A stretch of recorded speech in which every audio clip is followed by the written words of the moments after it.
This is the ultimate guide to optimizing your FPS and decreasing input lag in Valorant. What's going on, guys? Jaeky here. Today I'm going to be running you guys through some optimizations that you guys can do inside of Valorant and your windows in order to get more FPS out of your game and decrease input lag. So let's start off by going in the range here, and you can actually see if we go over to our video tab and we go over to stats, if you scroll all the way down to input latency, we want to turn on game to render latency here, text only, and you can see top left, you can see that my input lag into Valorant right now is around 3 milliseconds. So we want to work to reduce this number, so you guys can check what yours is right now, and then after all the steps in the video, you guys can compare and see what you guys end up with at the end. And if you guys got a decrease, let me know in the comments. I actually want to see, I'm pretty curious. So if you guys get a significant reduction in that number, let me know in the comments. With that being said, let's get right into it here. So we're going to start with our video settings inside of Valorant. So what we want to do is go over to our video tab and then go over to the general tab.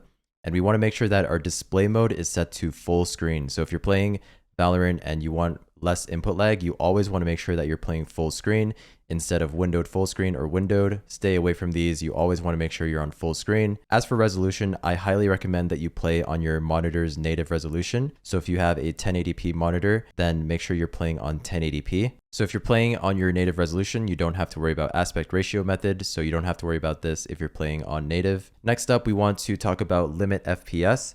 So I limit my FPS at 300, and it is true that the higher FPS you have, the less input lag you'll have in game. But honestly, anything above 300 is not really that noticeable. So I keep my FPS capped at 300 just to make sure that my computer isn't overworking itself. And especially if you're on a laptop, I highly recommend that you cap your FPS just to save on your laptop's battery life, as well as make sure your laptop doesn't overheat. Next up, this one is really important. If you hover over this, you can read what it does.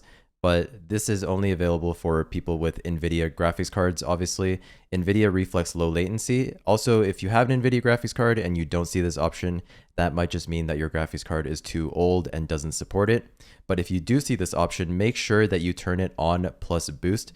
This will give you a FPS boost as well as reduce input lag. So you just want to make sure that you have this set to on plus boost. Next up, we're going to go over to the graphics quality tab, and we want to make sure that multi-threaded rendering is enabled. Again, if you don't see this option, it probably just means that your CPU does not support multi-threaded rendering, so you don't have to worry about it. But if you do see this option, make sure that it is turned on. Next up, for the max amount of FPS, we want to make sure that all of our graphics quality is set to low. So material quality, texture quality, all of this, make sure you set it to the lowest possible. Turn off vignette as well as VSync. Make sure these are both off. Anti-aliasing, we want to set to none. And then anisotropic filtering, set to 1 as well. I play on 4 just because my computer can handle it. And all this does is make your skin look a little bit sharper on the lines. So I like having better looking skins, which is why I leave this at 4x. Everything below this, improve clarity, all of this, make sure that you turn all of it off. One more thing we can do here, this is for the people who have an NVIDIA graphics card.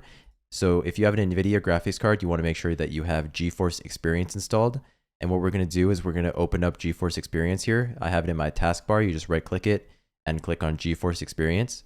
And then you want to go into your settings and you want to scroll down until you see in-game overlay, click on settings, click done, and then you want to go over to performance. Click on performance, and you can see here that it gives us a bunch of stats on our GPU, like the temperature, the clock, everything like that.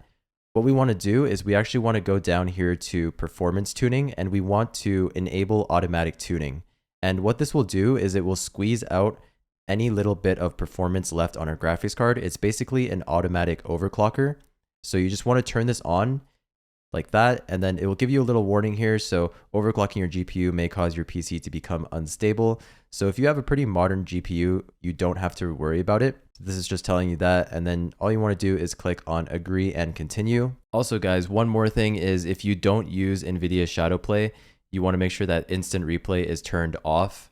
So if you don't have any use for this, make sure it's turned off because this does use a little bit of performance. So if you don't use NVIDIA Shadowplay to like clip highlights or whatever, then you can turn this option off, and you can also turn off the in-game overlay, and that will save you a little bit of performance. All right guys, now we're moving on to Windows optimizations, starting off with system performance. So what we want to do is we want to open up our control panel. So you're going to open up your control panel, and then you're going to type in system.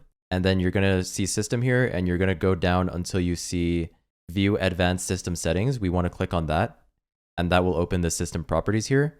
What we're going to do is we're just going to, under performance, we want to click on settings, and then it should by default be on let Windows choose what's best for my computer. We want to change this option to adjust for best performance. And as you can see, all of these get unticked, and this will make some animations in your Windows look worse. But this will improve performance and give you a FPS boost. So it's really up to you, but you want to choose adjust best performance and then click on apply. All right, next up, we're going to optimize our NVIDIA 3D settings. Again, this is only if you have an NVIDIA graphics card. You want to right click on your desktop, and then you want to go down to NVIDIA control panel, and this will load up. We want to go to adjust image settings with preview. By default, it will be on let the 3D application decide.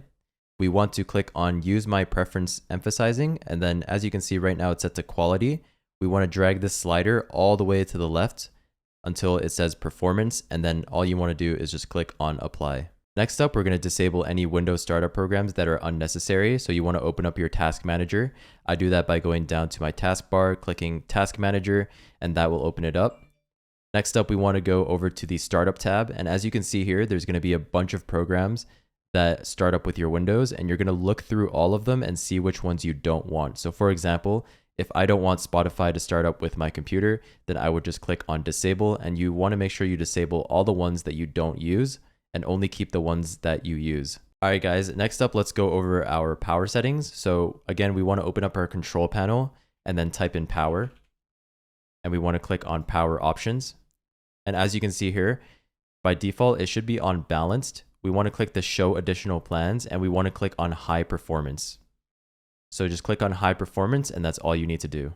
All right, guys, my next tip is to make sure that all of your drivers and Windows is updated. So if you go into your start menu, just type updates, and you want to make sure that you're always on the latest version of Windows, as well as your drivers. So that goes for your graphics card drivers. You can go into GeForce Experience, click on drivers, and hit check for updates, and you want to make sure you're always on the latest driver. And one thing that people overlook a lot is actually their motherboard. Your motherboard actually has chipsets and BIOS updates that you need to keep up with. So an easy way to check for motherboard BIOS updates and stuff like that is just to Google the motherboard that you have. So I have the B550 Tomahawk. I Google that, and then I go to this page right here, and you can see here that if I go to drivers and downloads, I can see all of the BIOSes as well as the latest one. So I'm currently on the latest BIOS. And then if you go to driver, you can also see all of the chipset drivers, if there's any new ones, as well as audio drivers, LAN drivers, and stuff like that. So just make sure that all of your Windows drivers are up to date. All right, guys, last but not least, this tip is for people who are on older graphics cards. So if you're on a more modern graphics card, you don't really have to worry about this too much. But basically what we're going to be doing is disabling hardware acceleration. And basically what hardware acceleration does is it uses your graphics card to make programs run smoother. So if you're on an older graphics card, this might affect your performance in game. So we want to make sure that we turn this off for any programs that offer it. So immediately one program that comes to mind is Discord. Discord actually has a hardware acceleration toggle, and we want to access that by going into our Discord settings and then going over to advanced. And you can see here hardware acceleration is on by default. So if you have an older graphics card, you can turn this off. Another program that has hardware acceleration is Spotify. So if we go into Spotify here and then we click on settings and we scroll all the way down, you can see under compatibility, enable hardware acceleration. You want to turn this off. And another program that you might not know has hardware acceleration is Google Chrome. So if you actually click right here and then go into settings, and inside of settings, you want to click here and then go to system. You can see here that you want to make sure that you turn off use hardware acceleration as well as this. So continue running background apps when Google Chrome is closed. You want to make sure that this is off, because what this does is it lets extensions and stuff run in the background when your Google Chrome is closed. So you always want to make sure that you turn this off, and then turn hardware acceleration off again if you have an older graphics card. And that's pretty much it, guys. That's how you optimize Valorant for more FPS and the least amount of input lag. Let me know in the comments how much your input latency reduced by, and if this video helps you out, make sure you leave a like and subscribe, and I will see you guys in the next one. Peace.